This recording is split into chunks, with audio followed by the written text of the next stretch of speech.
This is Jill Pack with the Seasons of Joy podcast. This is episode number 83, and it is day 3 of the 5-day Relationship Reboot Challenge.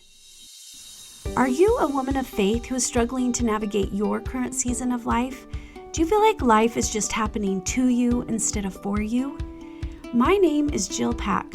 I'm a certified life coach and a member of the Church of Jesus Christ of Latter-day Saints. And I want you to know that no matter your season or circumstance, it is possible to create a more joyful life. And I would love to show you how. Are you ready? Let's go. Hello, friends. This is day 3 of the 5-day Relationship Reboot Challenge, and today's challenge builds on the other 2 days. So if you haven't had a chance to listen to day 1 or 2 of the challenge, I invite you to do those before completing today's challenge. Now remember, you can go to the link in the show notes to download the small workbook that I created for this challenge, or you can also just use your own journal for the exercises. I also want to invite you to be a part of my Seasons of Joy community Facebook group.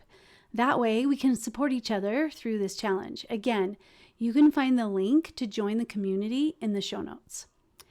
Today's episode centers around exciting possibilities that come with change. Although change can often feel overwhelming and impossible, it's important to work towards change that feels both achievable and thrilling. Before we dive into this topic, let's take a moment to review what we've covered in this challenge thus far. So on day 1, we discussed the power of defining your values and vision for the relationship that you're focusing on during this challenge. By intentionally creating a path towards who you want to be in your relationship and taking actions that align with your values, you can bring that vision to life.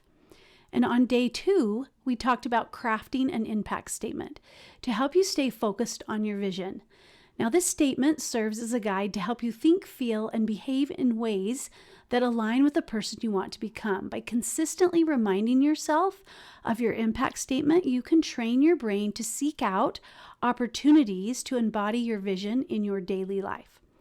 So let's discuss the exciting possibilities of change that we can achieve and truly just desire. Often, when someone suggests we need to alter something about ourselves, we feel resistant to that, right? And similarly, when we attempt to convince others to change, they may also resist. Feeling like we must change can lead to negative emotions and self-doubt.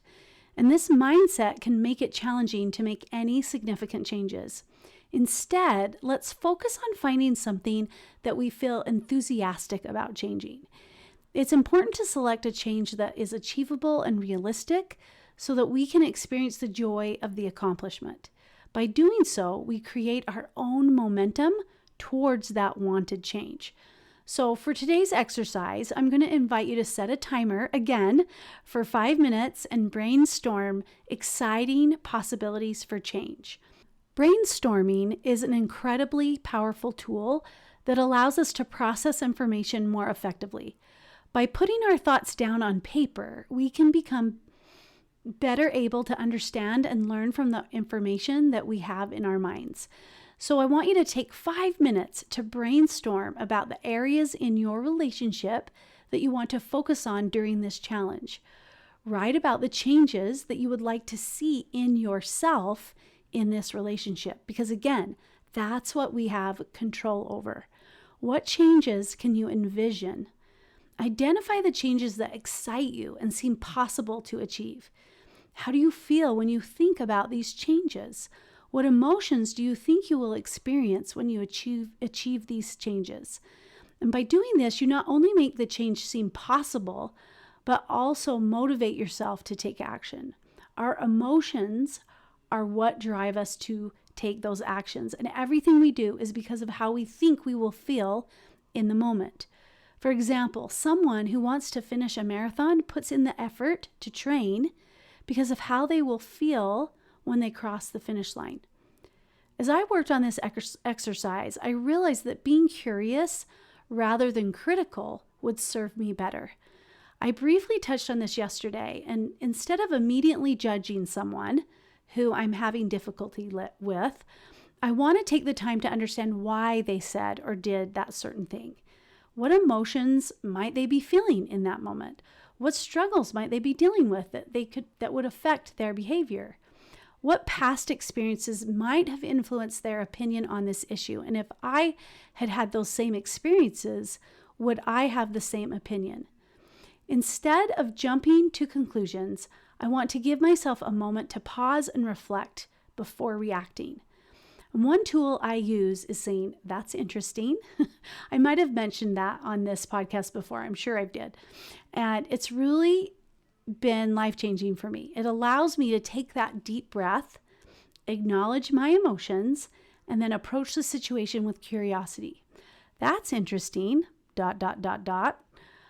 Again, I wonder why I'm feeling this way. What am I making this mean about me or the other person? Could I be wrong?" Right? So by taking this moment to pause, I'm able to choose how I want to react rather than reacting from a place of unconsciousness.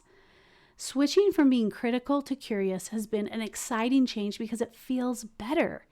It has helped me to take more responsibility for my thoughts, my feelings, and my actions. And the more curious I've become, the more in control of myself I am. And the more I show up as an example of using love and curiosity to become my best self. It allows me to envision the possibility of growth and understanding rather than shutting down and reacting defensively. Another possibility that feels exciting to me is enjoying the moment. I am the mother of all adult children, and they are living their own lives and using their agency to do just that. Now, do I always agree with the choices they're making? No. But it sounds so much more exciting to me to savor the time I am with them instead of worrying about this or that. I don't have any control over any of it anyway. I used to believe that worry and frustration were useful, but neither of those change anyone or anything, and I just feel miserable. The possibility of enjoying where I am and who I'm with sounds so much more fun than worry and frustration.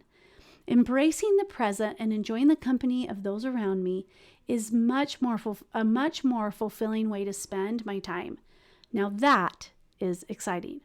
So for today, day 3, we're looking for the possibilities of change that feel exciting to you. What changes could you get excited about making that will help you be who you want to be in your relationship of focus? What things would you do differently if you felt excited about taking action to create that change? What would you need to believe that would create excitement for you? So my impact statement is to be an example of using love and curiosity to become my best. And so to achieve this, I plan to implement a 2-step approach. First, I'm going to take a moment to pause before reacting and remind myself by saying, "That's interesting," right? And this cue prompts me to be curious and seek understanding rather than immediately choosing judgment. Secondly, I want to savor every moment and fully appreciate those around me. So to achieve this, I'm going to repeat the affirmation, "I'm in the moment, mama," prior to interacting with other people, right? This lighthearted phrase was one I came up with when I was working with another coach to create an I am statement. And I just fell in love with this one, and it has just stuck. It's helped me do just that, be in the moment with my kids, right? It serves as a reminder to cherish the present and the people in it. And by embracing these exciting possibilities, I hope to become the best version of myself, leading by example and inspiring others to do the same. So my question for you is, what are your exciting possibilities? What actions would you take if you were excited about them? How could you incorporate fun and excitement into the process of creating desired change? Try to come up with at least one change that feels exciting to you and begin working towards it. Embrace the possibilities. That is all I have for you today. So tune in tomorrow for day 4 of the 5-day Relationship Reboot Challenge. Thank you for being here and have a joyful day. Thank you so much for listening. If you like what you hear, I would love it if you would share it with your friends and family and leave me a rating and review. If you'd like to learn more about what life coaching is, please schedule a free discovery call with me where we can work together through something that's causing you a problem. Just go to my website, seasons-coaching.com, and you can also find information about my Seasons of Joy one-on-one coaching program and my Seasons of Joy community. Have a joyful week, and I'll see you next time.